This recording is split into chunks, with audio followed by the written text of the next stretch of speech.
வரும் பரிசுத்த ஆவியானவரே, நீர் எங்களுக்கு கிருபையாய் கொடுத்திருக்கிற நேரத்துக்காக நன்றியோடு துதிக்கிறப்பா, ஸ்தோத்திரிக்கிறோம்.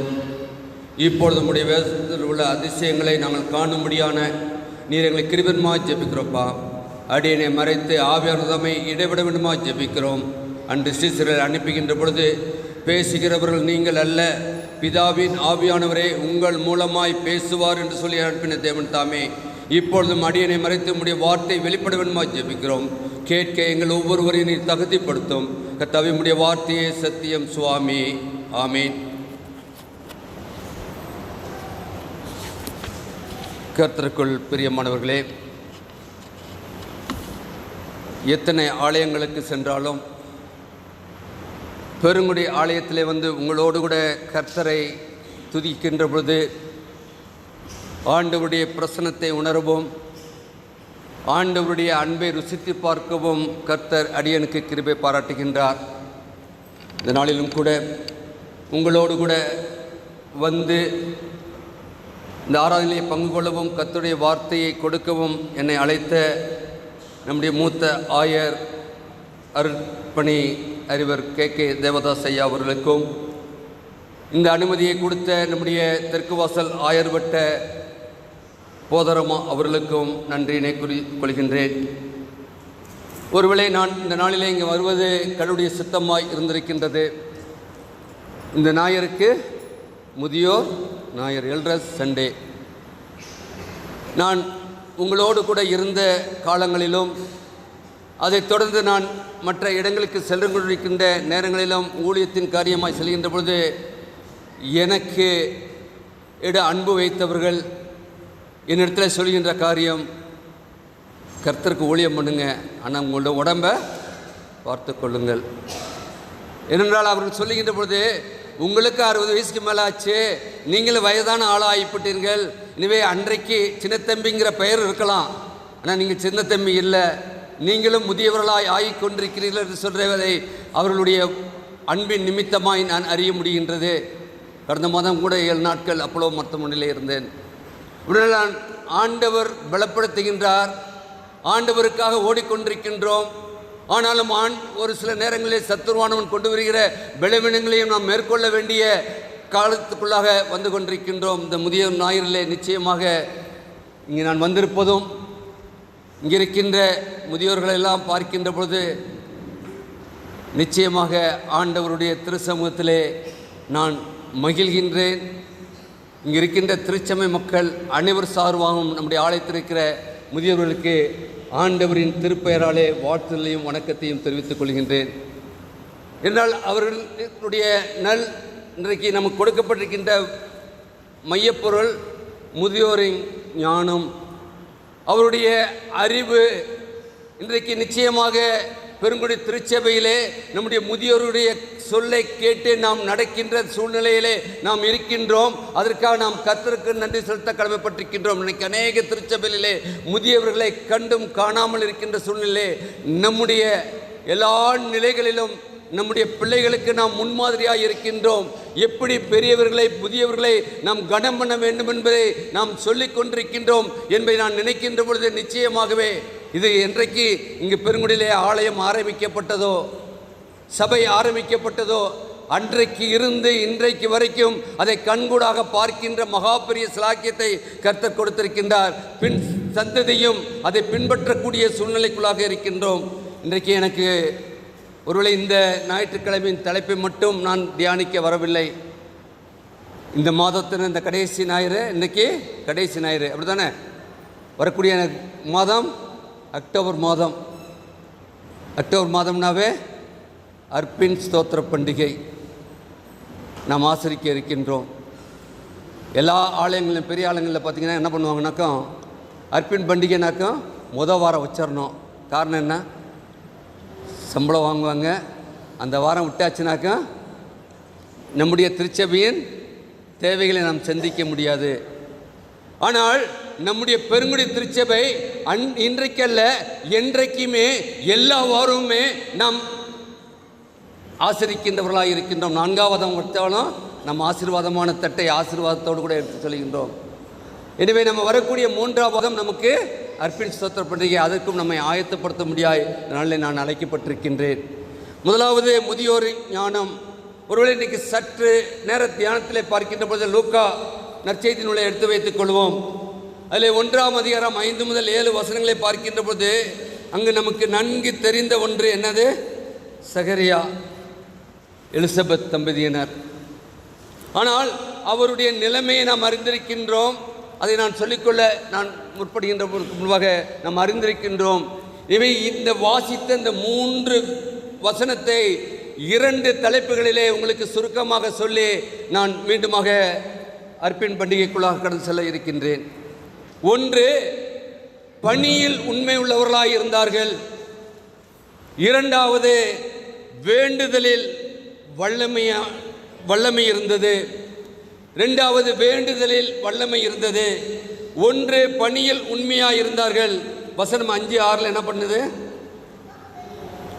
அங்கு பார்க்கின்ற பொழுது அபியா என்னும் ஆசாரிய வகுப்பில் சகரியா என்னும் பெயர் கொண்ட ஆசாரியன் ஒருவன் இருந்தான்.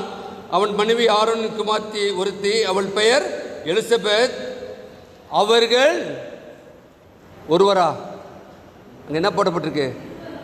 இருவரும் கர்த்தருடைய சகல கற்பனையின்படியும் நியமங்களின்படியும் குற்றமற்றவர்களாய் நடந்து தேவனுக்கு முன்பாக நீதி உள்ளவர்களாய் இருந்தார்கள்.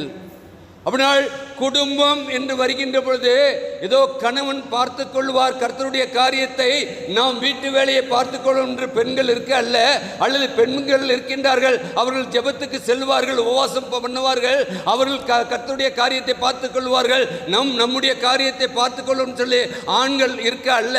இங்கு பார்க்கின்றோம் சகரியாவும் எலிசபெத்தும் இருவரும் கர்த்தருடைய கற்பனைகளின்படி குற்றமற்றவர்களாய் நடந்து தேவனுக்கு முன்பாக நீதி உள்ளவர்களாய் இருந்தார்கள். அவருடைய நிலைமை என்ன? குழந்தை இல்லை, வயது சென்று விட்டது. ஆனால் அவர்கள் கர்த்தருடைய பணியிலே தங்களை எந்த விதத்திலும் குறைத்துக் கொள்ளவில்லை. இன்னைக்கு நாம் என்ன செய்கின்றோம்? நமக்கு கர்த்தர் ஆசீர்வாதங்களை கொடுக்கவில்லை என்று சொன்னால் கர்த்தருடைய சமூகத்தை விட்டு இன்னைக்கு கடந்து செல்கின்ற மக்கள் எத்தனை பேர்? ஒருவேளை மரணம் வந்து நம்மை எடுத்து செல்வது வேறு. ஆனால் உலகத்தை வாழ்கின்ற பொழுதே கடவுளுடைய திருலிருந்து நாம் கடந்து சென்று கொண்டிருக்கின்றோம் என்றால், ஆனால் அவர்கள் எந்த சூழ்நிலையும் தங்களுடைய பணியிலே உண்மை உள்ளவர்களாக இருந்தார்கள் என்று பார்க்கின்றோம். ஏனென்றால் அவர்கள் கர்த்தருக்கு முன்பாக நீதி உள்ளவர்களாக இருந்தார்கள். நாம் ஆராதிக்கின்ற கர்த்தர் நீதி உள்ளவராய் இருப்பது நிமித்தமாய் அவர்கள் நீதி உள்ளவராய் இருந்தார்கள், உண்மை உள்ளவர்களாய் இருந்தார்கள். மகா பரிசுத்த தலத்திலே தூபம் காட்டும் வாய்ப்பை பெற்றார்கள் என்று பார்க்கின்றோம். அன்புக்குரியவர்களே, அப்படிப்பட்டவர்களுக்குத்தான் குறைவு. இன்னைக்கு ஆண்டவருக்காக நாம் இருக்கின்ற பொழுது ஆண்டவருடைய பிள்ளைகளுக்கு குறைவே இல்லை என்றல்ல, ஆனால் குறைவுகளை நாம் நினைத்து கொண்டிருக்க அல்ல, குறைவுகளின் மத்தியிலும் நிறைவாய் ஆண்டவர் நம்மை போஷிக்கின்றாரே என்பதை நாம் அறிந்து கொள்ள அழைக்கப்படுகின்றோம். அவர்கள் தூபம் காட்டும் பெற்றார்கள். இதே போன்று யாத்திராகமத்திலே பார்க்கின்ற போது 30ஆம் அதிகாரம் 7 முதல் 10 வசனங்களை பார்ப்பேன் சொன்னால், அங்கே ஆரோனே காலை தோறும் போய் ஆலயத்திலே தூபம் காட்டினார் என்று பார்க்கிற சுகந்த வாசனை. 8ஆம் வசனம் சொல்கிறது, உங்கள் தலைமுறை தோறும் கர்த்தருடைய சந்நிதியில் காட்ட வேண்டிய நித்திய தூபம். இதோ மட்டுமல்ல, இது தலைமுறை தோறும் நம்முடைய ஆண்டவருடைய சமூகத்திலே வந்து காட்டக்கூடிய நித்தியத்துவம் இதுவே என்று சொல்லி அங்கு வேதவசனம் சொல்கின்றது. எனவே நாம் கொஞ்சத்திலே உண்மை உள்ளவர்களாக இருந்தால் கர்த்தர் நம்மை என்ன செய்வார் சொல்லுங்களேன்? அநேகத்துக்கு அதிகாரியாக்குவார். கொஞ்சத்திலே ஆண்டவர் நம்ம அழைத்திருக்கின்றாரே, அவருடைய பிள்ளைகளா இந்த உலகத்திலே வாழ்கின்றமே, அந்த கொஞ்சத்திலே நாம் உண்மையாக இருப்போம் என்று சொன்னால் அநேகத்துக்கு அதிகாரி ஆக்குவோம். அது நமக்கு ஆசீர்வாதங்களை கொடுத்து வரும். நம் ஆசீர்வாதம் கிடைக்கவில்லை என்பதற்காக முறுமுறுப்போடு வாழ அழைக்கப்பட்ட மக்கள் அல்ல. ஆண்டவருடைய பிள்ளைகளுக்கு ஏற்ற வேளையிலே கர்த்தர் உயர்த்துவார் என்ற அந்த விசுவாசம் தான் இருக்க வேண்டும். விசுவாசம்தான் நம்மை கொண்டு செல்லும். நாம் வாசித்த முதலாவதிலே பார்க்கிற போது ஆபிரகாம் தன்னுடைய மகனுக்கு தன்னுடைய இனத்தாரத்தில் ஈசாக்கு பெண் பார்க்க முடியாய் எலியேசரை அனுப்புகின்றார் என்று பார்க்கின்றோம். அப்படின்னா அவருடைய விசுவாசம் என்ன? அங்கே எனக்கு பெண் கிடைக்கும். கிடைச்சாங்களா இல்லையா? ஈசாக்கு ரெபெக்காள் கிடைச்சாங்களா இல்லையா? ஆனால் அவனுடைய விசுவாசம்தான் விசுவாசத்தின் தகப்பனாய் இருக்கின்ற ஆபிரகாம் நாம் சொல்கின்றோமே. அப்படின்னா நம்முடைய விசுவாசத்தை ஒரு விசை ஆராய்ந்து பார்ப்பு. நமக்கு கொடுக்கப்பட்ட பணியிலே உண்மையாக இருக்கின்றோமா என்பதை நாம் சிந்தித்து பார்க்க இந்த நாளிலே இந்த வேதவசனம் சொல்கின்றது. இரண்டாவதாக சொன்னேன், வேண்டுதலில் வல்லமை இருந்தது. வசனம் 7 என்ன பண்ணுது? எலிசபெத் மடலியாக இருந்தபடியினால் அவளுக்கு பிள்ளை இல்லாதிருந்தது. 20 வயது சென்றவர்களாக இருந்தார்கள். அப்படினால் தங்களுடைய பரிசுத்தத்திலே அவர்கள் எந்த விதத்திலும் குறைவாய் இருந்து போகவில்லை. ஆண்டவர் கொடுத்த ஊழியத்திலே அவர்கள் எந்த விதத்திலும் உண்மையற்றவர்களாய் இருக்கவில்லை.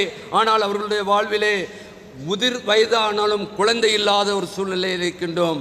ஆனால் ஆண்டவர் அவங்க ஜெபம் பண்ணாமல் இருந்திருப்பாங்களா? சகரியா ஜெபம் பண்ணாமல் இருந்திருப்பாரா? நாம் ஆலயத்துக்கு வந்திருக்கின்றோம். எதற்காக வந்திருக்கின்றோம்? இன்னைக்கு ஜெபிக்க வந்திருக்கின்றோம். ஜெபிக்கின்ற பொழுது நாம் ஜெயம் எடுக்க வந்திருக்கின்றோம். சகரியா ஜெபித்துக் கொண்டே இருந்தார். ஆனால் நடைபெற்ற காரியம் என்ற 13ஆம் வசனத்தை வாசிக்கலாம். 1ஆம் அதிகாரம் 13ஆம் வசனம். அப்பொழுது அங்க பாருங்க, ஒரு தூதன் அவனை நோக்கி, சகரியாவே பயப்படாதே, உன் வேண்டுதல் கேட்கப்பட்டது. உன் மனைவியாகிய எலிசபெத்துக்கு உனக்கு ஒரு குமாரனை பெறுவாள். அவனுக்கு யோவான் என்று பெயரிடுவாயாக.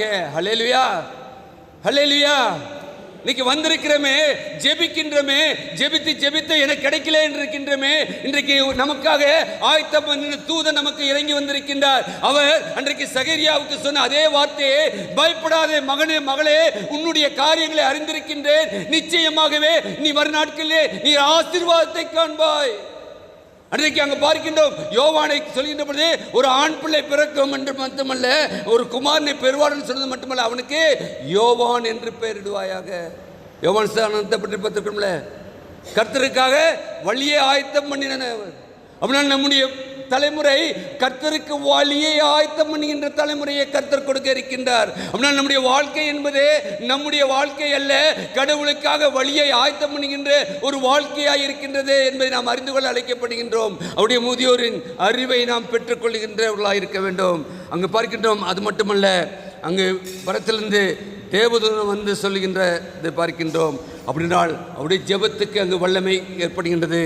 இன்று நம்முடைய ஜெபம் எப்படியாக இருக்கின்றது? கர்த்தர் கொடுப்பார்னு விசுவாசத்தோட ஜெபிக்கிறோமா? ஆற்றுல பாதி கால் சொல்லுவாங்கள்ல, ஆற்றுல பாதி கரையில் பாதியா, மேட்டில் பாதி, எது சேத்துல, ஆற்றுல பாதி சேத்துல பாதி. அப்படின்னாக்க ஆற்றுக்குள்ளேயும் போகிறதுக்கு நமக்கு இது இல்லை, சேத்துலையும் இருக்கிறதுக்கு இது இல்லை. நம்முடைய வாழ்க்கையிலே நாம் எப்படியாக வாழ்ந்து கொண்டிருக்கின்றோம் என்பதை நாம் சிந்தித்து பார்க்க அழைக்கப்படுகின்றோம். அன்புக்குரியவர்களே, நம்முடைய வாழ்க்கையில் இன்றைக்கு விசுவாசத்தை ஆண்டவர் வர்த்திக்க பண்ண இருக்கின்றார். இன்றைக்கி நமக்காக கொடுக்கப்பட்டிருக்கின்ற ஒரு தூதன் உண்டு. நிச்சயமாக ஆண்டவர் நமக்காக ஒரு தூதனை ஆயத்தப்படுத்தியிருக்கின்றார். அதனால் தூதனுடைய சத்தத்தை இன்றைக்கி நீங்கள் நானும் கேட்க வந்திருக்கின்றோம். அதுதான் நம்முடைய வாழ்க்கையிலே ஜெயமாக இருக்கப் போகின்றது. நமக்கு நன்கு தெரிந்த ஒன்று, யாக்கோபு 5ஆம் அதிகாரம் 17-18 வசனத்தில் பார்க்கிற போது, அங்கு எலியா என்பவன் நம்மை போல வாசிக்கலாமே, பாடு உள்ள மனுஷனாயிருந்து மழை பெய்யாதபடிக்கு என்ன பண்ணானா, கருத்தாய் ஜெபம் பண்ணினான். அப்பொழுது 3 வருஷம் 6 மாதம் பூமியின் மேல் மழை பெய்யவில்லை. 12ஆம் வசனம் சொல்லுது, மறுபடியும் அவன் ஜெபம் பண்ணினான். அப்பொழுது வானம் பொழிந்து பூமியின் பலனை தந்தது. கருத்தாய் ஜெபம் பண்ணினான். இன்னைக்கு நம்முடைய ஜெபம், இன்றைக்கு சகரியா எலிசபெத்துடைய வாழ்க்கையிலே அவர்கள் நமக்கு காட்டுகின்ற முன்மாதிரி என்ன? நம்முடைய ஜெப வாழ்க்கையிலே ஒருவேளை குறைவு இருக்கும் என்று சொன்னால் நாம் இந்த நாளிலே சரி செய்ய அழைக்கப்படுகின்றோம். நமக்காக ஒரு தூதன் உண்டு. அந்த தூதன் ஏற்ற வேலையிலே நமக்கு வேண்டிய எல்லாவற்றையும் கொடுப்பார். காலம் தாழ்த்தலாம், ஆனால் ஆண்டவருடைய காலம் முதலாம் அற்புதம் செய்கிற பொழுதே இன்னும் என் வேலை வரவில்லைன்னு தான் சொன்னார். ஆண்டவருடைய வேலை வருகின்ற பொழுது நீங்கள் நானும் நினைப்பதற்கு அதிகமாய் நமக்கு ஆசீர்வாதத்தை கொடுக்க சித்தமுள்ளவராக இருக்கிறார். இன்னும் பார்க்கின்ற பொழுது எலியா ஜெபித்த பொழுது அக்கினி வானத்திலிருந்து இறங்கினது அல்லவா? அது மட்டுமல்ல, விசுவாசிகள் ஒருமித்து கூடி ஜெபித்த பொழுது அங்கு என்ன நடந்தது? பேதுருடைய சிறைச்சாலை கதவுகள் திறக்கப்பட்டது என்று நாம் பார்க்கின்றோம். விசுவாசிகள் கூடி ஜெபிக்கின்றார்கள். அங்க வந்து பேதுரு வந்து நிற்கின்றான், நின்று கூப்பிடுகின்றான் என்று பார்க்கிறோம். வெள்ளாம் திறத்தால் திறக்கப்பட்டது. பவுலும் சீலாவும் சிறைச்சாலையில் இருந்தார்கள், கர்த்தரை துதித்தார்கள், கட்டுகள் எல்லாம் அகற்றப்பட்டது. இன்னைக்கு நம்முடைய வாழ்க்கையிலே நமக்கு எதெல்லாம் கட்டப்பட்டிருக்கின்றதோ, நாம் ஆசீர்வாதத்தை பெற்றுக்கொள்ள கூடாதபடி நம்முடைய குடும்பங்களில் நம்முடைய பிள்ளையுடைய வாழ்க்கையிலே இருக்கிறதோ எல்லாவற்றையும் இன்றைக்கு ஆண்டவர் ஜெயமாய் மாற்ற வல்லமையுள்ளவராயிருக்கின்றார். அதான் முதியோருடைய அறிவு. முதியோரை நாம் கனம் பண்ண அழைக்கப்படுகின்றோம். நல்ல ஒரு வசனம் உண்டு, பிதாக்கள் இருப்பது பிள்ளைகளுக்கு ஆசீர்வாதம். பிதாக்கள் இருப்பது பிள்ளைகளுக்கு ஆசீர்வாதம். அப்படியே ஆசீர்வாதத்தின் பாத்திரங்களாய் இன்னைக்கு நம்முடைய பிதாக்கள் இருக்கிறார்களே, அவருடைய பேச்சை கேட்டு நீங்கள் நானும் வாழும்படி அழைக்கப்பட்டவர்களாக இருக்கின்றோம். நமக்கு முன் நிற்பதெல்லாம் நம்முடைய விசுவாசம் எப்படிப்பட்டதாக இருக்கிறது என்பதை நாம் சிந்தித்து பார்த்து, ஆண்டவரே இன்றைக்கு முதியோரின் ஞாயிறை நாங்கள் ஆசரிக்கின்றோம். எங்கள் மத்தியில் இருக்கின்றவருடைய வாழ்க்கையை நாங்கள் ஒவ்வொருவருடைய அறிவுரையும் நாங்கள் கேட்டு, ஆண்டவரே எங்களுடைய வாழ்க்கையிலே எங்களுடைய பெற்றோருடைய காரியங்களை நாங்கள் கேட்டு அவர்களுக்கு ஏற்றபடி நாங்கள் வாழவும், அவர்கள் கொடுக்கின்ற நல்ல ஆலோசனையின்படி நாங்கள் எங்களுடைய காரியங்களை நாங்கள் நடத்தவும், அதன் மூலம் கொடுக்கின்ற ஆசீர்வாதங்களை பெற்றுக்கொள்ளவும் எங்கள் கிருபை தாரும் என்று சொல்லி நம்மை அர்ப்பணிப்போம். நிச்சயமாக ஆண்டவர் இந்த ஆசீர்வாதத்தை நமக்கு கொடுக்க சித்தமுள்ளவராக இருக்கின்றார். அன்புக்குரியவர்களே, இன்னைக்கு இரண்டாவது செய்தி என்னது? என்ன செய்தி? அர்ப்பின் ஸ்தோத்திர பண்டிகை 3வது வாரம் நடத்த இருக்கின்றோம். அப்படி ஆயத்தம் பண்ணுமா இல்லையா? நாளைக்கு கொஞ்சம் பேத்துக்கு சம்பளம் வந்துடும். நாளைக்கு 1ஆம் தேதி சம்பளம் வந்துடும். எல்லா முதியோர் என்ன பண்ணுறாங்க, எங்கேயா சம்பளம், பென்ஷன் வந்துடும், வரும்ல. அப்படின்னா நாம் என்ன செய்ய வேண்டுமா? எடுத்தவர்கள் வாசிக்கலாம். நீதிமொழிகள் 3ஆம் அதிகாரம் 9-10. நாம் செய்கின்றதை யாரையோ அல்ல, ஆண்டவரை கனப்படுத்தும்படியாய் நாம் அழைக்கப்பட்டிருக்கின்றோம். நம்முடைய ஒவ்வொரு செயல்பாடும் ஆண்டவரை கனப்படுத்துகின்றதாக இருக்க வேண்டும். வாசிக்கலாம். நீதிமொழிகள் 3ஆம் அதிகாரம் 9-10. உன் பொருளாலும் உன் எல்லா விளையின் முதற் பலனாலும் கர்த்தரை கனம் பண்ணு, அப்பொழுது உன் களஞ்சியங்கள் பூர்ணமாய் நிரம்பும், உன் ஆலைகளில் திராட்சரசை புரண்டோடும். ஹல்லேலூயா, ஹல்லேலூயா. அப்படின்னா இன்றைக்கு அக்டோபர் மாதம் வாங்க போகின்ற நம்முடைய சம்பளத்திலும் பென்ஷனிலும் முதற் பலனை ஆண்டவருக்கு எடுத்து நாம் வைத்து, என்றைக்கு அர்ப்பின் பண்டிகை ஆலயத்தில் நடைபெறுகின்றதோ நாம் வந்து படைக்கின்ற பொழுது நம்முடைய களஞ்சியங்கள் பூர்ணமாய் நிரம்பும். இந்த ஆண்டு முழுவதும் கர்த்தர் நம்மை வழிநடத்தி வந்திருக்கின்றாரே, அப்படின்னா நாம் பூர்ணமாய் நிரம்புவது மட்டுமல்ல, நம்முடைய ஆலயத்திலே திராட்சரசம் புரண்டோடும். அன்புக்குரியவர்களே, என்னால் ஸ்தோத்திர பண்டிகை என்பது கர்த்தரை கனம் பண்ணுவதுதான். அர்ப்பின் ஸ்தோத்திர பண்டிகை என்பது இன்றைக்கு நாம் கர்த்தரை எப்படி நாம் ஆராதித்துக் கொண்டிருக்கின்றோம் என்பதை பார்க்கின்ற பொழுது நாம் அவரை கனப்படுத்தி கொண்டிருக்கின்றோம். ஒவ்வொரு ஆராதனையில் வருகின்ற பொழுது அவரை நாம் துதிக்கின்ற பொழுது ஆண்டவருக்கு நாம் கனத்தை கொடுத்து கொண்டிருக்கின்றோம். அப்படினால் நாம் கனப்படுத்துகின்றவர்களாய் இருக்க அழைக்கப்படுகின்றோம். எந்த சூழ்நிலையும் ஆண்டவரை கனமெடுப்படுத்துகிறவர்களாய் நீங்களும் நானும் வாழாதபடி, நம்முடைய குடும்பம் இல்லாதபடி ஆண்டவர் அழைத்திருக்கின்றார். அதற்கு நம்மை ஆயத்தப்படுத்த அழைக்கப்படுகின்றோம். ஏன் கனம் பண்ண வேண்டும் என்று சொன்னால் 3 கேள்வி வரும்.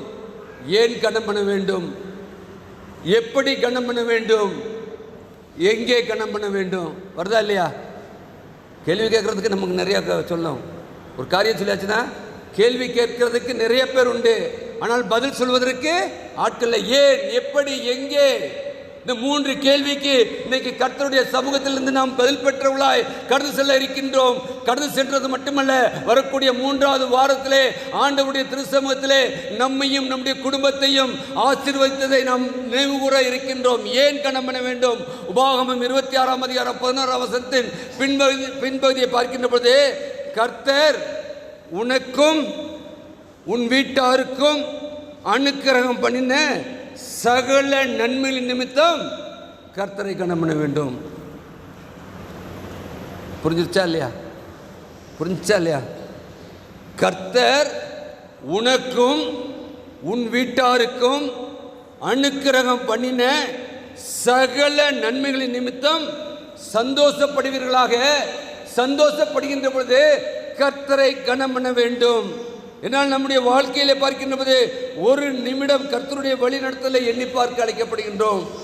உபாகமம் 12:7 பார்க்கின்ற பொழுது கர்த்தர் உங்களை ஆசீர்வதித்ததுமான யாவுக்காகவும் நீங்கள் உங்கள் குடும்பத்தாரும் சந்தோஷப்படுவீர்களாக. அப்படினால் நான் மட்டுமல்ல சந்தோஷம், நான் படுகின்ற சந்தோஷம் என் குடும்பத்தில் உள்ள அனைவரும் பட வேண்டும். அப்படின்னா இன்றைக்கு நாம் என்று பார்க்கின்ற போது இன்னைக்கு அநேக குடும்பங்கள் சேர்ந்தது தான் திருக்குடும்பமாகிய திருச்சபை. திருச்சபையிலே சந்தோஷம் இருக்க வேண்டும் என்று சொன்னால் கர்த்தரை கனம் பண்ணுவதிலே திருச்சபை முந்திக் கொள்ள வேண்டும். திருச்சபையின் ஆத்மாக்களாய் அழைக்கப்பட்டிருக்கின்ற நீங்கள் நானும் முந்தி வந்து ஆண்டவரை கனம் பண்ண வேண்டும். அந்த ஆசீர்வாதத்தை எண்ணி பார்க்க அழைக்கப்படுகின்றோம். நம்மை உயிரோடு வைத்திருக்கிறாரே, வேலை வாய்ப்பை கொடுத்திருக்கிறாரே, ஊதிய உயர்வை கொடுத்திருக்கிறாரே, விரும்பிய இடத்திற்கு மாறுதல் கொடுத்திருக்கிறாரே, படிப்பை கொடுத்திருக்கிறாரே, நல்ல மழையை கொடுத்திருக்கிறாரே, வீடு கட்ட கிருபையை கொடுத்திருக்கின்றாரே, வாகனம் வாங்க கிருபை பாராட்டியிருக்கிறே. எல்லாவற்றையும் ஏன் என்ற கேள்விக்கு நாம் சென்று பாருங்கள். எத்தனை காரியங்கள். ஒருவேளை நான் பெருங்குடியை குறித்து சொல்ல வேண்டும் சொன்னால் ஒரு ஆள் வந்தாங்க, அப்புறம் என்ன பண்ணாங்க, கல்யாணம் பண்ணாங்க, 2 பேரும் ஆனாங்க, ஒரு குடும்பமாச்சு. அந்த குடும்பத்தில் என்ன பண்ணாங்க, 3 பிள்ளைங்க பிறந்தாங்க, 5 பேர் சேர்ந்து ஒரு குடும்பமாச்சு. இன்னைக்கு அந்த 5 குடும்பத்தில் அந்த 3 பிள்ளைகளுக்கும் திருமணம் ஆகி 3 6 பேர் வந்து தனித்தனி குடும்பமாக இருக்காங்க. எத்தனை பேர் ஆச்சு? அவங்களுக்கு பிள்ளைகள் பிறந்திருக்கின்றாங்க. நினைத்து பார்க்க அழைக்கப்படுகின்றோம். நாம் எந்த நிலைமையில இருந்தோம், ஆண்டவர் நம்மை எவ்வளவாய் உயர்த்திருக்கின்றார். இன்றைக்கு அவருடைய கிருபை இல்லை என்று சொன்னால், அவருடைய வழிநடத்துதல் இல்லை என்று சொன்னால், அவர் நம்மோடு கூட நம் மீது அவர் அக்கறை இல்லை என்று சொன்னால், நம்முடைய கையின் பிரயாசங்கள் எல்லாம் வீணா போயிருக்கும். ஆனால் எல்லாவற்றையும் அவர் வாய்க்க பண்ணி இன்றைக்கு எல்லாவற்றையும் நமக்கு கிருபையாய் கொடுத்திருக்கிறாரே. எனவே கனம் பண்ண வேண்டும். ஏன் கனம் பண்ண வேண்டும் சொன்னால எல்லாத்தையும் அப்படியே ரீகால் பண்ணுங்க, அப்படியே நினைத்து பாருங்கள். 3 வாரம் இருக்கின்றது.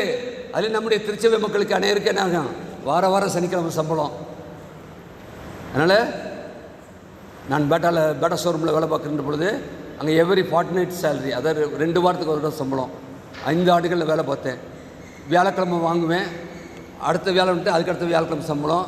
இப்படி தான் இன்றைக்கு வரைக்கும் பேட்டா ஷோரூமில் தான் இருக்குது. அப்படின்னா ஒரே மாதத்தில் 3 சம்பளம் வாங்குவேன். அப்படின்னா இன்றைக்கி வாரம் சம்பளம் இல்லை, மாதம் சம்பளம் இல்லை, நாம் வாங்கின்ற சம்பளத்திலே முதற் பலனை நாம் எடுத்து ஆண்டவருக்காக நாம் வைத்து ஆண்டவரை நாம் மகிமைப்படுத்துகின்ற பொழுது ஆண்டவர் நமக்கு வேண்டிய எல்லா மகிமையும் கொடுக்க சித்தமுள்ளவராக இருக்கிறார். அப்புறம் எப்படி கனம் பண்ண வேண்டும், எப்படி கனம் பண்ண வேண்டும்? உபாகமம் 16:17 வாசிப்போம். உபாகமத்தை எடுத்து வைத்துக்கொள்வோம். உபாகமம் 16:17 எப்படி கனம் பண்ண வேண்டுமா? கர்த்தருடைய சன்னதியில் வெறும் கையோடு வராமல் உன் தேவனாகிய கர்த்தர் உனக்கு அருளிய ஆசீர்வாதத்திற்கு தக்கதாக அவன் தன் தகுதிக்கு ஏற்றபடி காணிக்கையை கொண்டு வர கடவன். இவ்வளவு அருமையான இந்த வார்த்தை ஜீவனுள்ள வார்த்தை இல்லை. ஆண்டவருடைய வார்த்தை ஒவ்வொன்றும் ஜீவனுள்ள வார்த்தையாக இருக்கிறதா. நம்முடைய தகுதிக்கு தக்கதாக அவன் தன்னுடைய காணிக்கையை கொண்டு வர வேண்டும். அப்படின்னா நம்ம எப்படி கனம் பண்ண வேண்டுமா? வெறுங்கையோடு வரக்கூடாது. வெறுங்கையோடு வந்தால் ஏன்னா நாம் கொடுக்கின்ற காணிக்கை ஆண்டவருடைய பலிபீடத்தில் வைத்து அதன் மூலமாய் நம்முடைய திருச்சபையிலே திட்டங்களை நிறைவேற்றி வரக்கூடிய ஆண்டிலே நாம் திட்டமிட்டிருக்கின்ற காரியங்களை நாம் நிறைவேற்ற இருக்கின்றோம். 2024-25 நம்முடைய பெருங்குடி திருச்சபையிலே என்ன செய்ய திட்டமாக இருக்கின்றோமோ அது செய்வதற்கு ஏற்ற காரியங்கள். பெருங்குடி திருச்சபை மக்களை உண்மையை பாராட்டணும். நம்ம டேட்டை சொல்லியாச்சுன்னா அந்த டேட்டுக்கு எல்லாம் வந்து சேர்ந்துடும். அதற்காக நான் கர்த்தரை துதிக்கின்றேன். நிச்சயமாக வரக்கூடிய 3ஆம் வாரம் ஆண்டவருடைய சித்தம் இருக்கும் என்று சொன்னால் நாங்களும் குடும்பங்களுமாய் உங்களோடு கூட இணைந்து கர்த்தரை மகிமைப்படுத்த வர இருக்கின்றோம். எனவே நீங்கள் எப்படி கனம் பண்ண வேண்டும்? வெறுங்கையில் தகுதிக்கு அவர் செய்கிறார், இவர் செய்கிறார், எவரையும் பார்க்காதீங்க. அவர் செய்கிறது அவர் செய்யட்டும். என்னை கர்த்தர் எப்படியாக பாதுகாத்திருக்கின்றார். நான் இன்றைக்கு ஜீவனோடு இருக்கின்றேனே, ஜீவனுள்ள தேவனை ஆராதிக்கின்றேனே அப்படின்னா அவருடைய சத்தியம், அவருடைய காரியம் அனைவரையும் உயிர்ப்பிக்க வேண்டும். சுற்றி இருக்கிற மக்களுக்கெல்லாம் நற்செய்தி அறிவிக்கப்பட்டு கொண்டிருக்கின்றது. நம்ம நினைக்கிறோம் இந்த ஆலயத்தில் இருக்கிறவங்க தான் இந்த வசனத்தை கேட்குறோம்னு சொல்லி. இந்த ஆலயத்தை சுற்றி இருக்கின்ற மக்கள் எல்லாம் நாம் சொல்லுகின்ற ஜீவனுள்ள வார்த்தையின் மீது விசுவாசம் வைக்கின்றார்கள். இதற்கு நான் சாட்சி சொல்ல முடியும். 40 நாட்கள் படுத்த படுக்கையில் இருந்த சூழ்நிலையிலே நான் இங்கு பிரசங்கம் பண்ணவில்லை. அதை அறிந்த ஒரு பின்பக்கத்தில் இருக்கின்ற புறமஸ்து பாட்டி வந்து என்கிட்ட, சோம்லியாசன தம்பி, அதான் 3 மாதமாக உங்கள் சத்தத்தையே கேட்கல, உங்கள் சத்தத்தையே கேட்கல அப்படின்னா நீங்களும் நானும் 9:30 மணிக்கு ஆராதனை என்று சொல்கின்றோமே, 9:30 மணிக்கு நீங்கள் நானும் வருகின்றோமோ இல்லையோ, நம்முடைய மைக்கிலே கர்த்தருடைய ஜெபத்திற்காக காத்திருக்கின்ற மக்கள் உண்டு, அநேகர் உண்டு. வீட்டில் இருந்து, வீட்டு கதவிலே இருந்து, ஒருவேளை ஆலயத்துக்கு வரவில்லை என்றால் சொன்னால் கூட கர்த்தரை அறியாத மக்கள் இங்கு ஜெபிக்கின்ற ஜெபத்திற்கு ஆம் என்று பதில் கொடுத்து கொண்டிருக்கிறார்கள். அவருடைய வாழ்க்கையிலே அது பலித்து கொண்டிருக்கின்றது. அநேகருடைய வாழ்க்கையிலே அது நிறைவேறி கொண்டிருக்கின்றதை நான் கண்கூடாக பார்த்து கொண்டிருக்கின்றோம். இன்னும் பார்க்கின்ற பொழுது யாத்ராகமம் 22:29 பார்க்கின்ற பொழுது, அங்கு பார்க்கின்ற பொழுது, முதல் பழுக்கும் உன் பழத்தையும் உன் வடியும் உன் ரசத்தையும் காணிக்கையாக செலுத்த தாமதிக்க வேண்டாம். யாத்ராகமத்தில் சொல்லப்படுகின்றது இஸ்ரவேல் மக்களுக்கு முதல் பழுக்கும் பழத்தையும் வடியும் உன் ரசத்தையும் காணிக்கையாக செலுத்த தாமதிக்க வேண்டாம். பார்த்துக்கலாம், அடுத்த வருஷம் பார்த்துக்கலாம். இந்த வருஷம் தானே 24 போட்டு 25 பார்த்துக்கலாம். 25 நம்ம கருத்தில் இருக்கா? 23 நம்மோடு அர்ப்பன் பண்டிகையில் இருந்த மக்கள் இருக்காங்களா? நாம் ஆசிரிக்க இருக்கின்றோம். அடுத்த ஆண்டு நம்முடைய அர்ப்பன் பண்டிகையை நாம் அனைவரும் விருப்பமா? அப்படின்னா நாம் பார்த்து கொள்வோம் அல்ல, தாமதிக்க வேண்டாம் என்று சொல்லி வேதவசனம் சொல்கின்றது.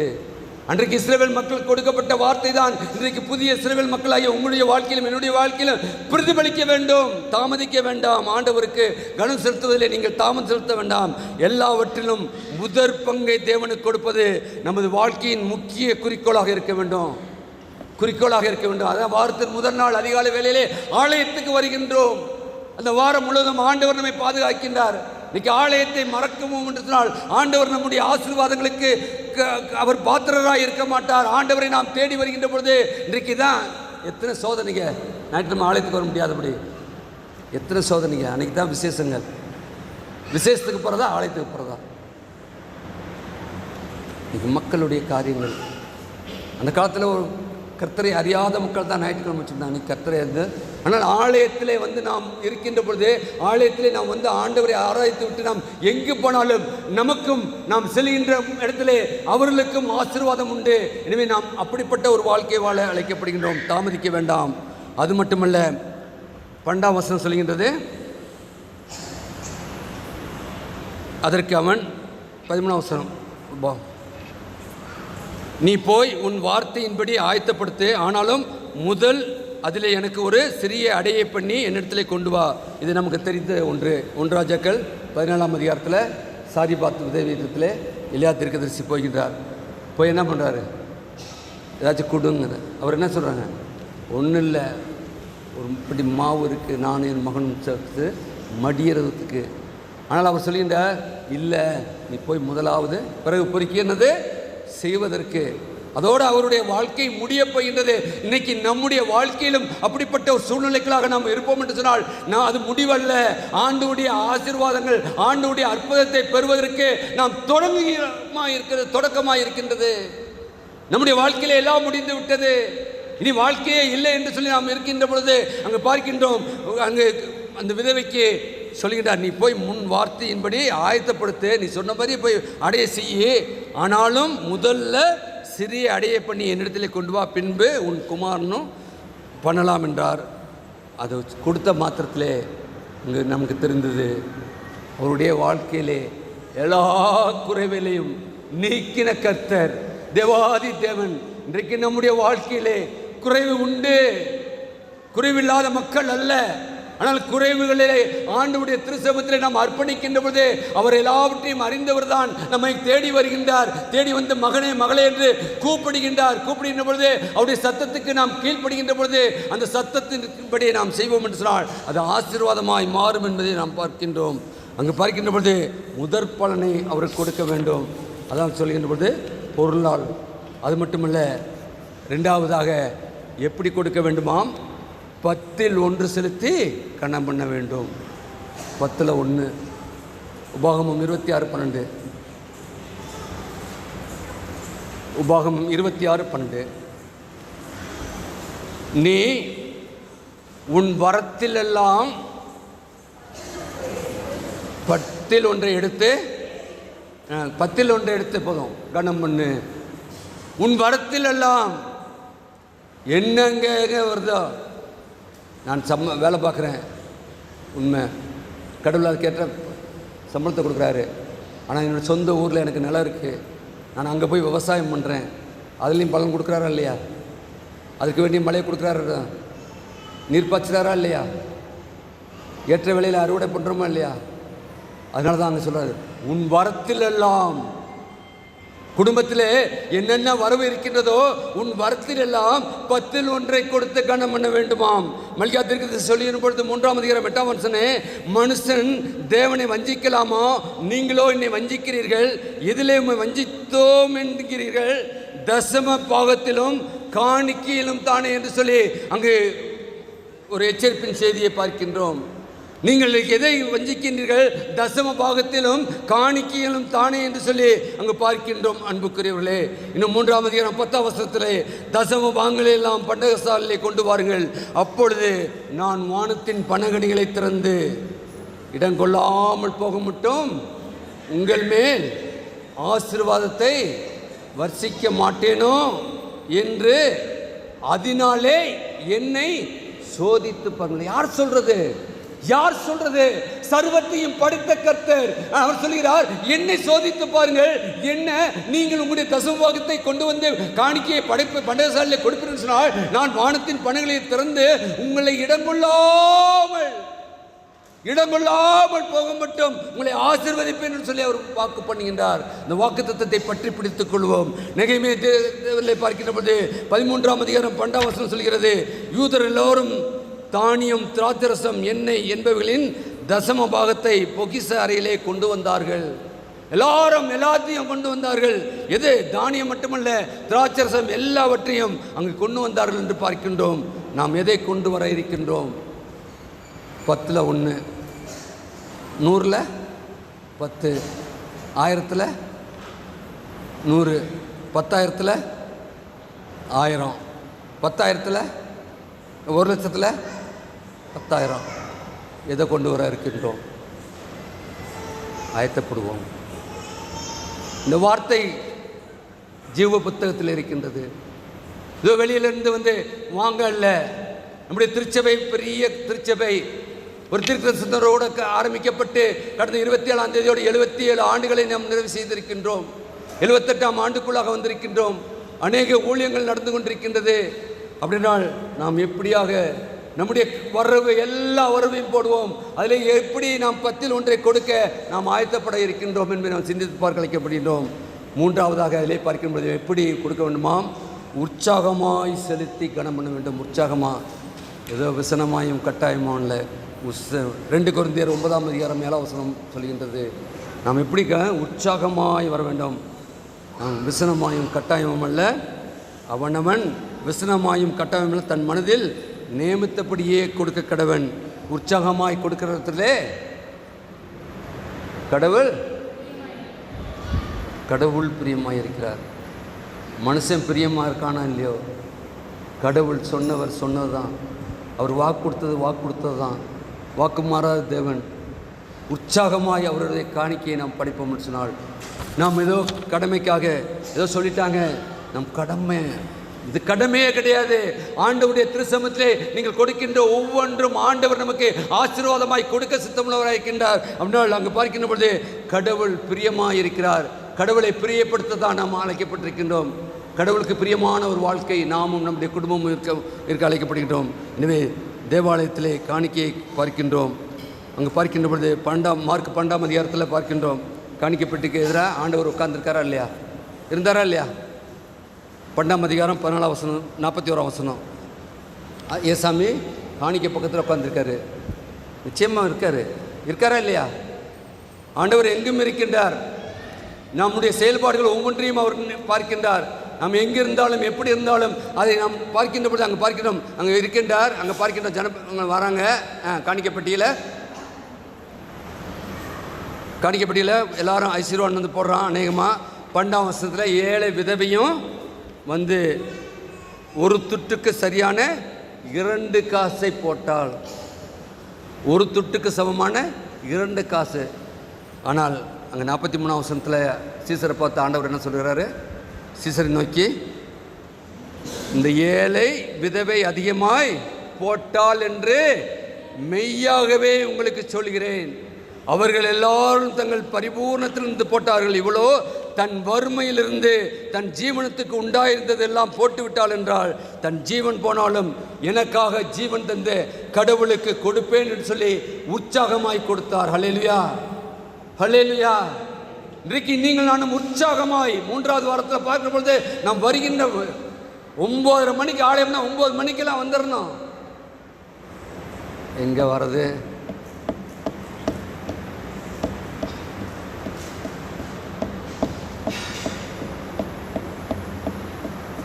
டவுனில் ஃபாரினில் யூகே போயிருந்தப்போ அங்கே ஒரு வழக்கம் ஒன்று. ஆலயம் 8 மணிக்கு 7 மணிக்குனாக்கம் பெல் அடிப்பாங்க. பெல் அடித்தோடனே என்ன பண்ணுவாங்கனாக்கம், எல்லோரும் உள்ளே வந்தோடனே மெயின் கேட்டை மூடிடுவாங்க. ஐயாவுக்கு தெரியும். மூடிட்டு வெளியில் என்ன போர்டு போட்டிருப்பாங்க தெரியுமா? Visitors not allowed. ஆராதனை உள்ளே நடக்கின்ற பொழுது ஆராதனையிலே வந்து கலந்து கொள்ளுகின்றவர்கள் பின்னால் வரவங்களுக்கு அங்கே கொடுக்கப்படுகின்ற பெயர் இன்றைக்கி இருக்குது. இன்றைக்கி எத்தனை பேர் நம்ம ஆண்டவரை கணம் பண்ணும்படியாய் வந்திருக்கின்றோம், அல்லது விசிட்டர்ஸாக வந்து ஏதோ ஆலயத்தில் ஆராதனை நடக்கின்றது வந்து பார்த்து விட்டு போவோம் என்று வந்திருக்கின்றோம். அன்புக்குரியவர்களே, நம்முடைய வாழ்க்கையிலே நாம் எப்படியாக இருக்கின்றோம் என்பதை நாம் சிந்தித்து பார்க்கவும். அந்த 2 காசு போட்ட இந்த விதவையை ஆண்டவர் அங்கீகரித்தார்னு சொன்னால், நம்முடைய வாழ்க்கையிலே நமக்கு எவ்வளவு பாடுகளும் நிந்தைகளும் வேதனைகளும் இருந்தாலும் கூட ஆண்டவருடைய திருச்சமூகத்திலே வந்து நம்முடைய காணிக்கையை நாம் படைக்கின்ற பொழுது, காணிக்கையை மட்டுமல்ல, அதனால தான் டிஎல்சியில் ஞானப்பாட்டில் 100வது பாடல் ஒன்று, என் நெஞ்சை சுவாமி நோக்கி ஈவாய் படைக்கிறேன், இந்த காணிக்கையை நீர் கேட்டீர் என்று அறிவேன். எங்களுடைய தகப்பனார் நவம்பர் 28ஆம் தேதி 27ஆம் தேதி இரவு எங்களுடைய குடும்ப ஜெபத்தில் பாடின பாடல் அது. அவர்கள் பாடிவிட்டு அடுத்த நாள் காலை 4:15 மணிக்கு கர்த்தருடைய திருச்சமூகத்து விழா கடந்து சென்று விட்டார்கள். 1999ஆம் ஆண்டு. என் நெஞ்சை சுவாமி உமக்கு ஈவாய் படைக்கிறேன், இந்த காணிக்கையை உமக்கு ஈவாய் படைக்கிறேன். நாம் காணிக்கையை மட்டுமல்ல, நம்முடைய நெஞ்சை, நம்முடைய உள்ளத்தை ஆராய்ந்தறிகிறவன். அங்கே விதவையினுடைய உள்ளத்தை ஆராய்ந்தர், அதான் அவருடைய ஜீவனம். ஆனால் அவர் என்ன செய்கிறார்? நான் ஜீவனோடு இன்றைக்கு இருப்பது அவருக்காக, என் ஜீவன் போனாலும் பரவாயில்லை, ஆண்டவருக்கு நான் படைப்பேன்னு சொல்லி படைத்தார். ஆண்டவர் அதை அங்கீகரித்தால் அவருடைய தன் வறுமையிலும் தன் ஜீவனத்துக்கு உண்டாயிருந்த எல்லாவற்றையும் போட்டு விட்டார். தன் ஜீவன் போனாலும் கர்த்தர் எனக்காக ஜீவன் கொடுத்தார், அருமாய் நான் ரட்சிக்கப்பட்டிருக்கிறேன் சொல்லி கொடுத்துருக்கிறார் என்று பார்க்கின்றோம். அன்புக்குரியவர்களே, எனவே உற்சாகமாய் கொடுக்க வேண்டும். எப்படி கொடுக்கணும்? 3 காரியத்தை சொன்னேன். எப்படி கொடுக்க வேண்டுமா? முதற் பலனை கொடுக்க வேண்டும், அடுத்து 10ல் 1 கொடுக்க வேண்டும், உற்சாகமாய் கொடுக்க வேண்டும். நாம் எப்படி கொடுக்க ஆயத்தப்படுகிறோம்? 3வது, எங்கே கணம் பண்ண வேண்டும்? உபாகமம் 26:4 பாருங்கள், எங்கே கணம் பண்ண வேண்டும்? ஆண்டவர் நமக்கென்று ஏற்படுத்தின காரியங்களை நாம் நினைத்து பார்க்க அழைக்கப்படுகின்றோம். அங்கே பார்க்கின்றோம், உன் தேவனாகிய கர்த்தரின் பலிபீடத்திற்கு முன்பாக வைக்க கடவன். 2ஆம் வசனம் சொல்கின்றது, உன் தேவனாய கர்த்தர் தமது நாமம் விளங்கும்படி தெரிந்து கொண்ட ஸ்தானத்திலே வை. உபாகமத்தை எடுத்து வச்சுக்கலாமே. 26ஆம்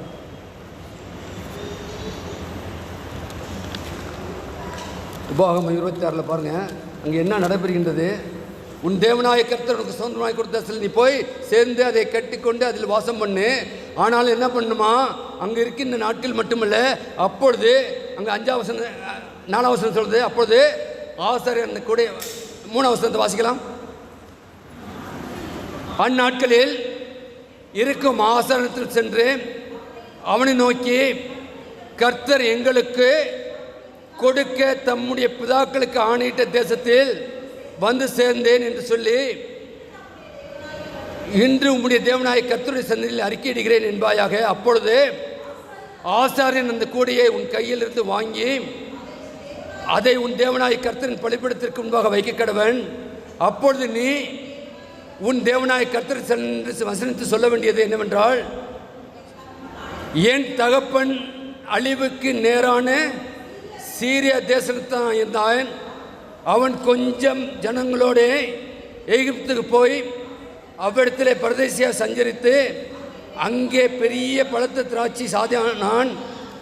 எகிப்தியர் எங்களை ஒடுக்கி எங்களை சிறுமைப்படுத்தி எங்கள் மேல் கடினமான வேலையை சுமத்தின பொழுது எங்கள் பிதாக்களின் தேவனாய கர்த்தர் நோக்கி கூப்பிட்டோம். கர்த்தர் எங்கள் சத்தத்தை கேட்டு எங்கள் சிறுமையும் எங்கள் வருத்தத்தையும் எங்கள் ஒடுக்கத்தையும் பார்த்து எங்களை பலத்த கையினாலும் ஓங்கிய பயத்தினாலும் மகா பயங்கரமான அடையாளங்களும் அற்புதங்களும் எங்களுக்கு எகிப்துக்கு புறப்படப்படினார். ஆண்டவர் செய்த எல்லா அற்புதங்களையும் நினைத்து பார்த்து ஆண்டவருடைய திருச்சமூகத்திலே எங்களுடைய முற்பிதாக்கள் எங்கு தொழுது கொண்டார்களோ அங்கு நாம் தொழுது கொள்ள அழைக்கப்படுகின்றோம். அங்கும் இங்கும் அல்ல, நாம் எங்கே அவருடைய ஆலயத்திலே வந்து கனம் பண்ண வேண்டும். நம்மை தேடி நன்மையை பெற்றிருக்கின்றோம். நம்முடைய முன்னோர்களை ஆசீர்வதித்தவர், நம்முடைய பெற்றோர்களை ஆசீர்வதித்தவர் நம்மை ஆசீர்வதித்திருக்காருன்னு சொல்லி பிள்ளைகள் வந்து கனம் பண்ண வேண்டும். சங்கீதக்காரன் சொல்லியிருந்த பொழுது 84:1 சொல்லியிருந்த பொழுது, சேலின் கர்த்தாவே உமது வாசஸ்தலங்கள் எவ்வளவு அருமையானது, எவ்வளவு இனிமையானது. ஆண்டவருடைய வாசஸ்தலத்திலே வந்து அவருடைய கருத்திலே நாம் அர்ப்பணிக்கின்ற பொழுது அதை அந்த நாளில் இருக்கிற ஆசாரியர் வாங்கி பலிபீடத்திலே வைக்கின்ற பொழுது நமக்கு ஆசீர்வாதம் உண்டு என்றால் 2ஆம் வசனத்திலே பார்க்கிறோம். 84:2 என் ஆத்துமா கர்த்தருடைய ஆலய பிரகாரங்கள் மேல் எப்பொழுதும் வாஞ்சியா இருக்கிறது. ஆலயத்தை குறித்ததான ஒரு வாஞ்சை நமக்கு இருக்க வேண்டும். ஆலயம் நம்முடையது. ஆண்டயத்தின் நடைபெறுகின்ற ஒவ்வொரு காரியமும் ஆண்டவர் மகிமைப்படுகின்றார் என்பதை நாம் உணர்ந்து செயல்பட அழைக்கப்படுகின்றோம். அங்கு பார்க்கின்றோம். சங்கீதக்காரன் 122:1 சொல்லும் பொழுது, கர்த்தருடைய ஆலயத்துக்கு போவோம் வாருங்கள் என்று சொன்ன பொழுது அவர்கள் மகிழ்ச்சியாக இருந்தார்கள். அன்புக்குரியவர்களே, நம்முடைய வாழ்க்கையை ஒரு விஷயம் ஆராய்ந்து பார்ப்போம். ஆலயத்துக்கு வந்திருக்கின்றோம். நம்முடைய காணிக்கையை நம்முடைய கருத்திலே ஆண்டவருடைய பலிபீடத்திலே நாம் படைக்க இருக்கின்றோம். ஆண்டவரே, எங்கே கனம் பண்ண வேண்டும் சொன்ன பொழுது எங்களுக்கு ஆலயத்தை கொடுத்திருக்கிறப்பா. இந்த இடத்துல அருமையான ஆலயத்தை நீர் எங்களுக்கு கிருபையாய் கொடுத்திருக்கிறீர். நாங்கள் யாராவது எதிர்பார்த்தோமா? எத்தனை பேர் எதிர்பார்த்தீங்க? ஒருவேளை இன்றைக்கு அநேகர் புது வந்திருக்காங்க. இந்த பெருங்குடியில் நாம் வந்து வருகிறதற்கு முன்பாக, நம்ம வருவதற்கு முன்பாக இங்கே ஒரு ஆலயம் சொல்லுவாங்களே, கோயில் இல்லாத ஊரில் என்ன செய்யணுமா, குடியிருக்கக்கூடாதுன்னு சொல்லுவாங்க. ஆனால் நாம் வருவதற்கு முன்பாக இங்கே ஒரு சிற்றாலயத்தை கடவுள் ஏற்படுத்தி இந்த பரிசுத்தமுள்ள ஒரு பூமியை நம்ம கொடுத்து கடைசி நம்முடைய கரத்தில் கொடுத்து நம்ம அதற்காக எடுத்துக்கொண்ட எல்லா முயற்சியும் அங்கீகரித்து இன்றைக்கி ஒரு பேராலயமாக, ஒரு பரிசுத்த பூமியாக, இது ஒரு ஆக்சுவலாக புனித ஸ்தலம். இங்கே இருந்து மக்கள் பெற்ற ஆசீர்வாதங்கள் அநேகம், யாரும் மறுக்க முடியாது. ஜெபித்த கண்ணீர்கள் உண்டு. அடியனுடைய வாழ்க்கையிலே அநேக சாட்சிகள் சொல்ல முடியும். எத்தனையோ நாட்கள் வந்து தனியாக முழங்கால் போட்டு ஜெபித்த நாட்கள் உண்டு. இங்கே வந்து ஜெபித்து பாருங்கள், நிச்சயமாக உங்களுடைய வாழ்க்கையிலே மிக அற்புதமாக வழிநடத்துவார். இன்றைக்கு ஒரு ஆயராக இருக்கிறேன்னு சொன்னால் இந்த இடத்துல, இந்த பரிசுத்தலத்திலே போட்ட முழங்கால்கள், இன்றைக்கி நாம் செய்ய வேண்டிய காரியங்கள், நம்முடைய முழங்காடுகளை முடக்கின்ற பொழுது நாம் ஜெயம் பெறுகின்றவர்களாக இருக்கின்றோம். ஆண்டவருடைய ஆலயத்துக்கு வருவோம் என்று சொல்லுகின்ற பொழுது மகிழ்ச்சியோடு வருவோம். மகிழ்ச்சியோடு வந்து முழங்காலை முடக்குவோம். இன்றைக்கி என்ன பண்ணுறோம்? முழங்காலை முடக்க முடியல. எத்தனை வியாதி. இன்றைக்கி எனக்கு லெஃப்ட் லெக்கில் 2 ஸ்க்ரூ தான் இருக்குது. ஆனால் முழங்கால போடாமல் இருக்கிறது இல்லை. 2 ஸ்க்ரூவில் தான் என்னுடைய 16 ஆண்டுகள் ஆகிவிட்டது. 2 ஸ்க்ரூவில் தான் என் லெஃப்ட் லெக்கில் நான் நடந்துக்கிட்டு இருக்கேன். 16 ஆண்டுகள். ஆண்டவர் இந்த இடத்துல ஏறெடுத்த மன்னாட்டுக்கு அவர் இம்மட்டுமாக ஜீவனை கொடுத்திருக்கின்றார். நம்முடைய வாழ்க்கையிலே ஒவ்வொருவரும் சிந்தித்து பார்க்க அழைக்கப்படுகின்றோம். பெருங்குடி திருச்சபை என்பது மற்ற திருச்சபைக்கு முன்மாதிரியான திருச்சபையாக இருக்கின்றது. அதை நீங்கள் நிச்சயமாக அறிந்து கொள்ள வேண்டும். அநேகர் என்னிடத்தை கேட்கின்ற பொழுது, பெருங்குடியில் எப்படி பெரிய ஆலயம் இருக்கா? ஆமாம் இருக்கு, வந்து போய் பாருங்க. அது மட்டும் ஆலயம் மட்டுமல்ல, ஆலயத்தில் இருக்கிற ஆத்துமாக்கள் எல்லாம் ஆவிக்குரியவர்களாக இருக்கின்றார்கள், ஆண்டவரை சேவிக்கின்றார்கள். வெள்ளிக்கிழமை ஆகிவிட்டதென்றால் பெண்கள் உபவாசத்தோடு கூட ஆலயத்தில் வந்து முழங்கால் படியிட்டு ஜெபிக்கின்றார்கள். ஜெபம் ஜெபம் ஜெபம் தான் நம்மை கட்டி எழுப்பி இருக்கின்றது. நீங்கள் நான் சகோதரிகளாக இருக்கின்றோம் என்றால் சகோதரர் ஒருமித்து வாசம் பண்ணுவது எத்தனை நன்மையும் எத்தனை இன்பமுமானது. நம்முடைய வாழ்க்கையிலே எல்லாவற்றையும் நினைத்து பார்த்து, ஆண்டவரே நான் வரக்கூடிய 3வது வாரத்திலே என்னை நான் ஆயத்தப்படுத்துகிறேன்ப்பா, உங்களுடைய பலிபீடத்திலே வந்து நான் ஏன் கனம் பண்ண வேண்டும், எப்படி கனம் பண்ண வேண்டும், எங்கே கனம் பண்ண வேண்டும் சொல்லி எனக்கு வார்த்தையின் மூலமாக ஜீவனுள்ள வார்த்தையை கொடுத்திருக்கிறப்பா. நான் ஏற்றுக்கொள்கிறேனப்பா. ஏற்றுக்கொண்டு குடும்பத்துக்குள்ளாக செல்கின்றேன். எங்கள் அப்பா நிறைய பேர் குடும்பமாயிட்டோம், காணாமல் நிறைய தம்பி மாதிரிலாம் நிறைய காணாம். அப்பா பார்த்துக்குவார், அப்பா கொடுப்பாங்க, அம்மா கொடுப்பாங்க. நீயும் குடும்பமாக ஆக்கப்பட்ட சகோதரிகள்லாம் வந்திருக்காங்க. ஒவ்வொருவரும் பலிபீடத்தை நிரப்பத்தக்கதாய் காணிக்கையை கொண்டு வாருங்கள். இது வைக்கின்ற பொருள் அல்ல, இந்த பொருள் வைக்கின்றோம் என்று சொன்னால் அதன் மூலமாய் கடவுளுடைய நாமம் மைமைப்படுகின்றது. அதை எடுப்பதன் மூலமாய் ஆண்டவர் மைமைப்படுகின்றார்.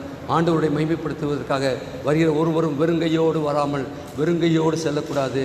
அந்த நாளில் உற்சாகத்தோடு கூட நாம் கலந்து கொள்ள ஆண்டவர் உங்களுக்கும் எனக்கும் கிருபை செய்வாராக.